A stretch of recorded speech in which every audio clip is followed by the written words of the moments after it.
we're looking at the season preview for the San Diego Padres.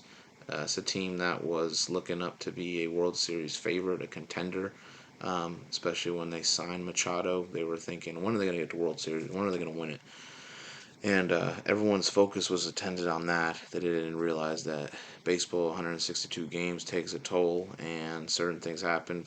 I mean, teams come out of nowhere, get a red fire hot at the right time, and they take it in the postseason, and they shock a lot of people. They did get to an NLCS. They lost to the Phillies, though, unfortunately, about, I believe, a year, 2 years ago.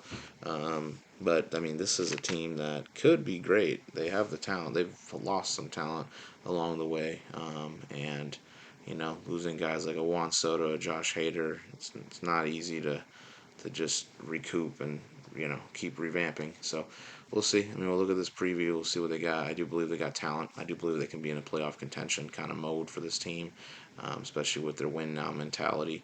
So the Padres, they have never won a World Series. Last year's record showed that their potential was disappointing with the 82 and 80 record. Their acquisitions, they got a reliever in Wandy Peralta, but you look at the departures, man. I mean, relief pitching Tim Hill, catcher Gary Sanchez, Luis Garcia left, Nick Martinez left, two starting pitchers in Michael Watka and Seth Lugo left, and reliever Josh Hader left. So I mean that's a difficult thing for them. I feel like moving forward, can they figure it out? I mean, looking at their rankings for this past year, 13th in home runs, 20th in batting average, 22nd in hits, second in ERA. So fantastic pitching. They've been strong with that for a long time. 22nd in saves, 28th in home runs allowed, 10th in strikeouts, 22nd in errors committed, 7th in fielding percentage. Overall, this is a team that has ups and downs, right? And I do believe that they got to figure that out. I don't think they really figured out um, much from losing all of these guys, but I mean they got some starters. They got some guys, and if you look at the rotation right now, you got guys like Randy Vasquez, 25 years old, 2-2, 2.87 ERA, 33 Ks. Joe Musgrove, 31 years old, 10-3, 3.05 ERA, 97 Ks. Yu Darvish at 37 years old, 8-10, 4.56 ERA, and 141 Ks. Dylan Cease, who I think is a guy that I forgot to put as an acquisition, but he's a huge acquisition from the White Sox, that trade. I think that guy brings some depth to this rotation, and that's what they need, Dylan Cease, 7-9, 4.58 ERA, 214 Ks. The ERA, I get it, it's high, but he played for the White Sox that had absolutely no help. Let's look at the 214 Ks. That bumps up their strikeouts for sure. They're already top 10 at that. They can be a lot higher. I think they will be with him. And then they got Johnny Brito, 26 years old, 9-7, 4.28 ERA, and 72 Ks. So overall, I mean, not bad, man, not bad. Bullpen wise, Pedro Avila, 27 years old, 50.1 innings pitched, 3.22 ERA with 54 Ks. 27-year-old Tom Cosgrove with a 51.1 innings pitched, 1.75 ERA, and 44 Ks. 27-year-old Matt Waldron, 41.1 innings pitched, 4.35 ERA with 31 Ks. Aniel De Los Santos at 28 years old. He had a 65.2 innings pitched with 3.29 ERA and 62 Ks. And their acquisition, Wandy Peralta, with 54 innings pitched, 2.83 ERA, and 51 Ks at 32 years old.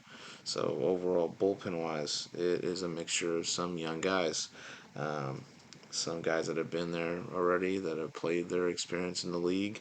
Definitely guys that can and will make a difference, I think. And I mean, closer wise, they lost Hader. What are they going to do?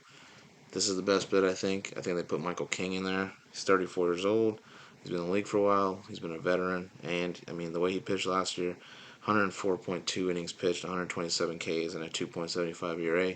Whether that transitions to closing, we'll see. I do believe he is a really valuable player to this ball club, and I think they could use him as a closer and try him out, see what he does. So, looking at the starters, You look at catcher, 33-year-old Higashioka with a 236 batting average, 10 home runs, 34 RBIs, and a 98.7 fielding percentage. At first base, they're going to have Cronenworth at 30 years old with a 229 batting average, 10 home runs, 48 RBIs, and a 99.8 fielding percentage. At second base, they're going to have 31-year-old Xander Bogaerts with a 285 batting average, 19 home runs, 58 RBIs, and a 98.5 fielding percentage. That's nice.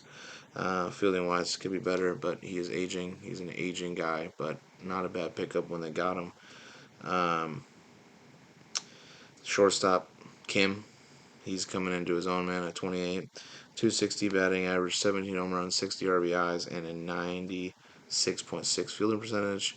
Third base, Manny Machado, 31. He had a 258 batting average. He had 30 home runs, 91 RBIs, a 97.5 fielding percentage. Still got it there. On the outfield, you're looking at a little bit of some suspect there, though.